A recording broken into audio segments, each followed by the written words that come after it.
ஒரு பொருள் இயக்க வேண்டும். அந்த மூலம்தான் இந்த மூலம். அந்த மூலட்ட நாதராக இருந்து நம்மையெல்லாம் இயக்கும் இறைவன் எம்பெருமானாக இன்னும் ஏராளமாக. இப்போ நம்ம கொஞ்சம் யாகேசர் பண்ணல போவோம், அவரை பற்றி சில செய்திகளை கேட்போம். அதன் பின்பாக மூலட்ட நாதரோடு உறவாடுவோம். யாகேசர் பெருமான கேட்க கேட்க சந்தோஷம்தான். அதில் நம்ம தம்பி பேசும்போது இன்னுமே சந்தோஷம்தான். கேட்போம். அதாவது தமிழ்ல மஞ்ச புகழ்ச்சி அணின்னு சொல்லுவாங்க. அது பஞ்சத்துல இருக்கான்னு பண்ணக்கூடாது. அதாவது ஆறுவது அத்தனை அடியாக்களை அத்தனை சாத்திரம் தோத்திரம் அங்கேயும் இங்கேயும் தொட்டு காட்டி இந்திப்பற சுறாங்க எல்லாத்தையும் தொட்டுட்டு இங்கே கொண்டு வந்து அப்படின்னு ராகேஸ்வரன் ஆரூர் பெருமானுடைய பெரும் கருணை சைவ உலகத்து பெரிதும் உதவியது. அங்கே இறைவன் பெருமான் யோக மூர்த்தம், யோக வடிவம். திருவாரூர்ங்கிறது உடம்புல இருக்கக்கூடிய ஆதாரங்கள்ல மூலாதார ஸ்தலம். மூலாதாரபதி பிள்ளையார் பார்த்தா தெரியும். அவர் என்ன பண்ணுவார்? நடுத்தர கணபதி காலை தூக்கி இருப்பார். வளர்ந்தபடியே அவருடைய தூக்கி இருப்பார் பாருங்க. அந்த தூக்குன உடனே பக்கத்துல வளர்ந்த பாம்பு தலையெடுத்து நிற்கும். அது என்ன ஒண்ணு, அந்த திருவடிக்கு கீழே போய் நிற்கிறது, இல்ல அடங்கி போய் நிற்கிறது. அந்த திருவடிக்கு மேலே எப்படி நிற்கிறது அப்படின்னா மூலாதாரத்துக்கு உரியவர் விநாயகர் வருவார். அவருடைய அனுமதி இருந்தால்தான் ஆன்மா மூலாதாரத்துக்கு உடனே வளரும்.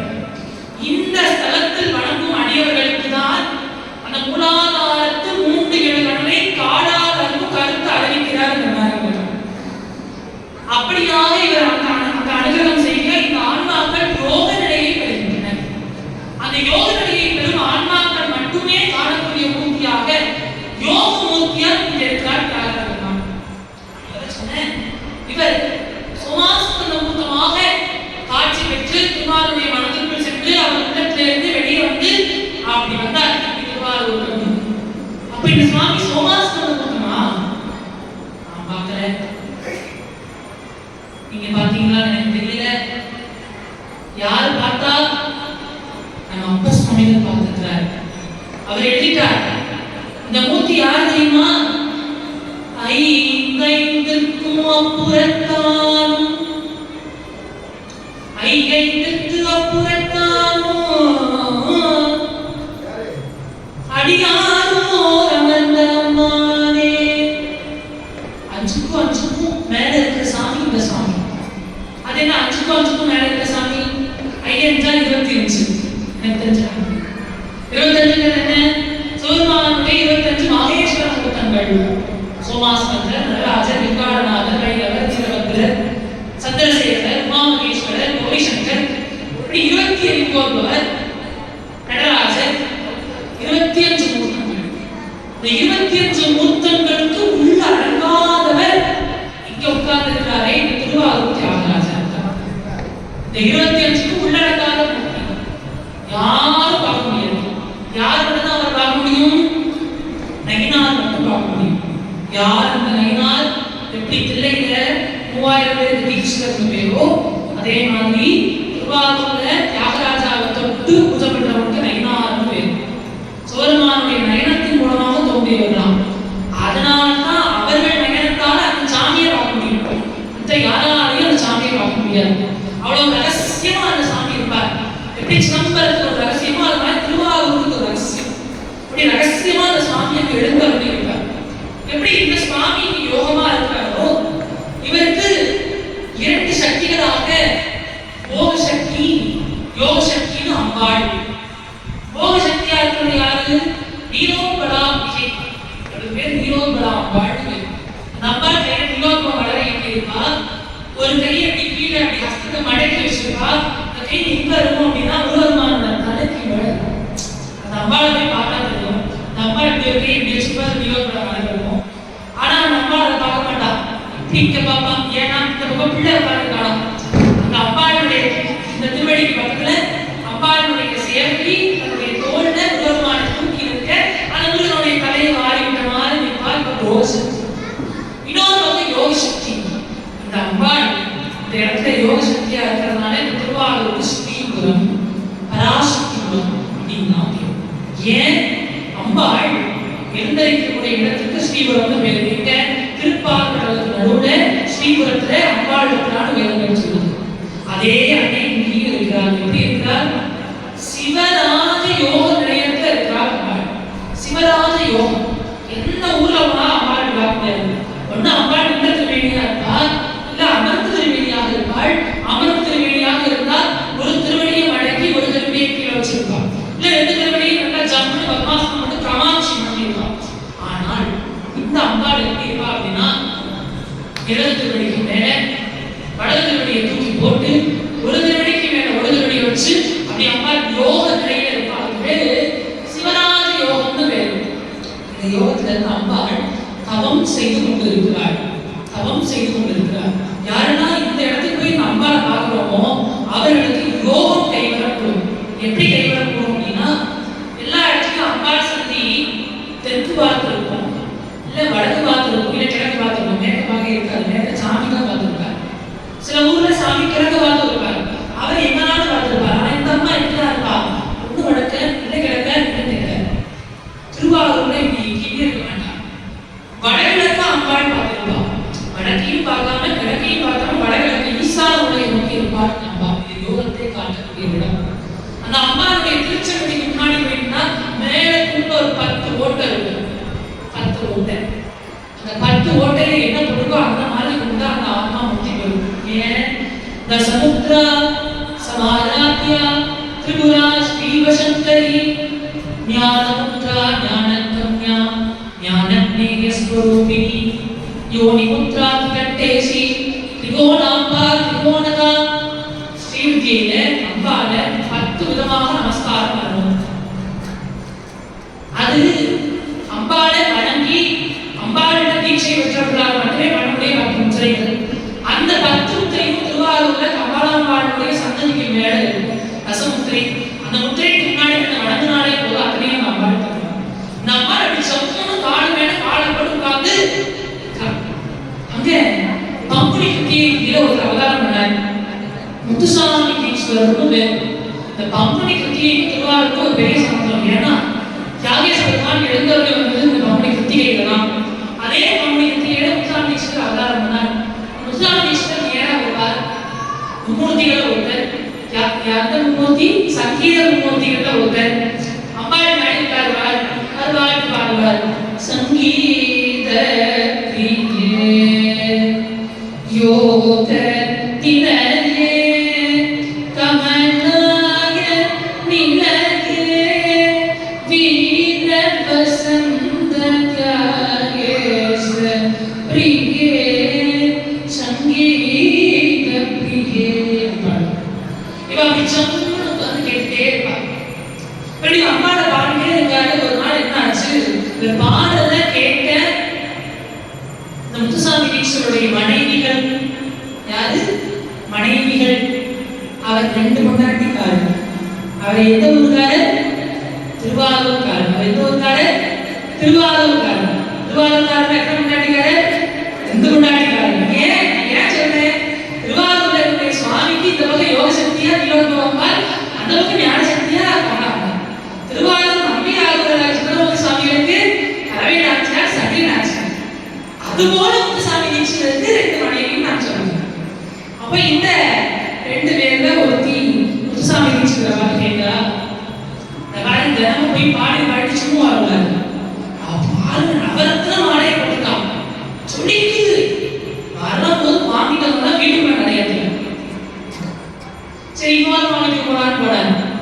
அவள் நவரத்ன மாலை கேட்டான். நான் மாணிக்க மாலை கேட்டேன். அவளை விட 2 மாலையா நீ வாங்கிக்கலாம், ஏன் வீட்டுக்குள்ள வரட்டாருந்தா 2 பேரும் நல்ல சொன்னார். எங்க போறது? திக்கத்தவனுக்கு இருக்கிறதுலே தானே. நான் சொன்ன தியாகேஸ்வரமான ஒரு பேருங்க தக்காருக்கு தக்கான்.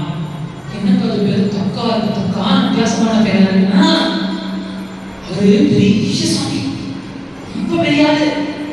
ஆனா நம்ம அவர்கிட்ட எந்த நிலையில போய் நிற்கிறோமோ அந்த நிலைக்கு இறக்கி வந்து சாமி கொடுப்பார். எடி வந்துக்கிறார். அதான் தக்காருக்கு தக்கான். அவன் இறமைக்கு அவர் இறக்கி வந்து தரக்கூடிய சாமி. அந்த சாமிக்கு பக்கத்துல இருக்க அம்பாள் இந்த அம்பாள் தரமாட்டாளா? ஆனா இவருக்கு கேட்க மனசு சொல்லல. அம்பாள் மேல போய் அவாவட்ட கீர்த்தனையா பாடுற. அம்பாள தாயே ரத்தனமா இருக்க, தாயே நீ மாணிக்கமா இருக்க, தாயே நீ வைகுரியமா இருக்க, தாயே நீ வைரமா இருக்க, தாயே தாயே தாயே தாயே தாயே தாயே பாடுற. அம்பாள் கரங்க தாயே தாயே தாயேங்கிற. வீட்டுக்கு போய் எனக்கு முடியல. அம்பாள் மேடையை உட்கார்ந்துட்டாள். அடுத்த நாள் காலையில வீட்டுக்கு போறாரு. வேற வழி இல்லாம எப்படி கதவை திறக்க மாட்டாங்க, திறக்காமலாம் பாப்போன்னு போறாரு. இந்த அம்மாவும் கதவு திறக்கிறா, அந்த அம்மாவும் கதவு திறக்கிறா. வந்துட்டார். சரி உள்ள போட்டு போய் இன்னைக்கு ஒரு வழி இருக்கு அப்படின்னு பயந்தாங்க போது அம்மா வீட்டுக்குள்ள போறாரு. போயிட்டு அப்படி பாம்போட பாக்குறாரு. அந்த அம்மா நீங்க ஒன்னும் அம்பாளுக்கு நகையெல்லாம் வாங்கிட்டு வர வேண்டாம் சொல்லி முடிஞ்சது. நீங்க ஒன்னும் அம்பாளுக்கு நகையெல்லாம் வாங்கிட்டு வர வேண்டாம். டிக்கி போயிட்டாரு. சரி வாங்கிட்டு வரலங்கிற போதுல நீங்க என்ன நடக்க போதும் அப்படின்னு அடுத்த வார்த்தை அந்த அம்மா சொல்றா, இல்ல நகையெல்லாம் நல்லா இருக்காது, நகையெல்லாம் எனக்கு நல்லா இருக்காது. நான் நினைச்சேன் அம்பாள் பார்க்கும்போது இவருடைய திருமையில இப்படி சொல்லிக்கிறே அந்த ஆவரணம் அதை நம்ம போட்டா எப்படி இருக்கும்னு நினைச்சு பார்த்தேன். நேற்று ராத்திரி அம்பாள் அம்மா சொன்னாங்களே எஸ்எம்எஸ் எஸ்எம்எஸ் எஸ்எம்எஸ் அதை கொடுத்துட்டா. அப்படி காட்சி கொடுத்தா சர்வாலங்கார பூஷிதா, அப்படி ஒரு அழகு, அத்தனை அலங்காரம் சுழிக்கிறோம். அந்த நகையின் அழகை உள்ளதா அந்த நகையை பார்க்க தோணல, அம்மாவுடைய திருமேனியை தான் பார்க்க தோணும். அப்படி சொல்லிக்கிற அம்மாவுடைய திருவரத்தை பார்க்கும்போது எனக்கு தோணுச்சுங்க, இந்த நகையெல்லாம் அவகிட்ட இருக்கிறதுனால அவ திருமேனியில் இருக்கிறதுனால தான் அழகா இருக்கு. அது இருக்கிறதுனால அழகா இருக்கு. அவகிட்டே இருக்கிறார். தாயே எடுத்துக்கொண்டார் சாமி விஷயம். அப்பேற்பட்ட யோகத்தை தரக்கூடிய தாய் இங்க இருக்கார். இவர் யோகமூர்த்தி. ஏன் யோகமூர்த்தி? யோகத்தால் மட்டும்தான் அவர் பார்க்க முடியும். அப்படி அப்ப சுவாமியை அவரை பார்த்தார். பார்த்துட்டு சொல்றார், மந்திரத்தாளான மாலை மார்பில் தரித்தார் போல். தியாகராஜ பெருமானுடைய திருமேனியில மார்பில இந்த தியாகராஜரை பார்க்கறதுக்கு ஒரே ஒரு வழிதான் இருக்கு. அதுக்கு பேர் ஹம்ச மந்திரம்னு பேரு. அவர் ஆளுநர் என்ன ஹம்சம் ஹம்சம் ஹம்சம் ஹம்ச மந்திரம்னு பேரு. இந்த ஹம்ச மந்திரம் யாருக்கு தெரியுமா? அந்த நைனார்களுக்கு மட்டும் தெரியும்.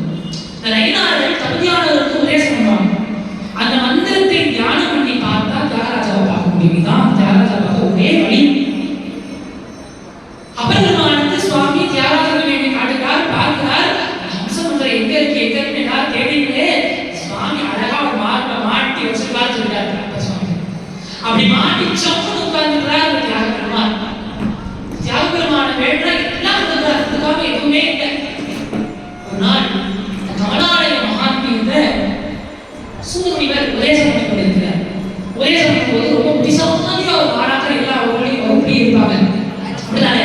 கேள்விக்கு தான் தான் கேள்வி கேட்க ஒரு மாணாக்கர் இருப்பாங்க. எனக்கு தான் அந்த உரிமை உண்டு அப்படின்னு ஒரு மாணாக்கர் இருப்பாங்க. அப்ப சுவாமி சொல்லுவார், இந்த ஐநாளுக்கு ஒன்றுதான் உண்மையான தொழுகை எழுவார். இந்த தியாகராஜரை தொட்டு திருமேனிக்கு இந்த உரிமை அவங்களுக்கு தான் உண்டு. நம்ம ஒரு அச்சனை பண்ண விட மாட்டான், டீச்சரே பண்ண விட மாட்டாங்க. இதுதான் அண்ணா கோயிலுக்கும் வழிபாடு உண்டு. திருச்செந்தூர் சமூகம் இருக்காரு, அங்க ஒரு 12 குடும்பம், வேற யாருனாலும் விட மாட்டான் சமூகத்துல. இல்லை 3000 பேர் வேற யாருனாலும் சிதம்பரசாமி தொட முடியாது. அதே மாதிரி திருவாரூர் தியாகராஜாவை அங்க இருக்கிற அர்ச்சகர்களையே நைனார்கள் மட்டும்தான் தீர்க்க முடியும், வேற யாரும் முடியாது. அதான் உரிமையான தொழுது எழுவாங்க. இவங்களுக்கு தான் அது மந்திரம் தெரியும். அப்ப இந்த பெருமைகளை எல்லாம் உண்மை சொல்லிட்டு இருக்கும்போது ஒரு கேள்விக்கே பிறந்த மாணாக ஒரு கேள்வி கேட்டார். சுவாமி சொல்கிறார், திருவாரூர் யோக பெருமானை கேட்டால் கிடைக்காதது ஒண்ணுமே கிடையாது, எல்லாம் கொடுப்பார், எல்லாம் கொடுப்பார். யோக பெருமான் தான் யோகமூர்த்தி. சுந்தரருக்கு யோகமாக காட்டு மூர்த்தி அப்படிங்கிறார். ஒரு மாணாக்கர் கேட்டார், ஸ்ரீ தியாகராஜா தேவராஜா மகாராஜா தேவ்யா நலப்யதே. தியாகராஜான்னு சொல்றீங்க, தேவராஜான்னு சொல்றீங்க, மகாராஜான்னு சொல்றீங்க, அவர் எல்லாமே கொடுப்பாரா? அவரால் கொடுக்க முடியாத எதுவுமே கிடையாதா? எல்லாமே கொடுப்பாரு சொல்லியாச்சா, என்ன கொடுக்க முடியாது கிடையாதா? கேள்வி நலப்யதே, கொடுக்க முடியாத ஏதாவது இருக்கா?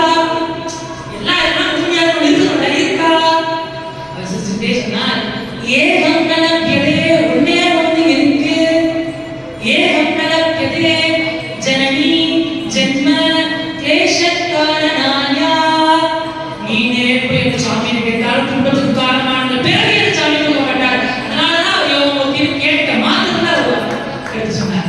நீனே போய் தா தா தா தான்னு கேட்டாலும் எப்படி அந்த அம்மா நகை கொடுக்கலையோ அது மாதிரி இந்த சாமி தாதான்னு கேட்டாலும் பிறவியை கொடுக்க மாட்டார். தியாகராஜ பெருமான் அப்பேற்பட்ட பெருமான் அந்த பெருமானை காண அவளோடு அடியார்கள் வந்து நின்று தொடும்போது அவருடைய திருமேனி அழகை நாம் காண்போம். நம்ம அம்மா அவர்கள் நம்முடைய அடியார்கள மிகவும் சிறப்பு வாய்ந்த அழகுக்கு பேர் கொண்டவர். இந்த பெருமானை எப்படி வந்து வணங்கினார் என்று சொல்ல மீண்டும் நமக்கு ஆகேசனை செய்கிறார்.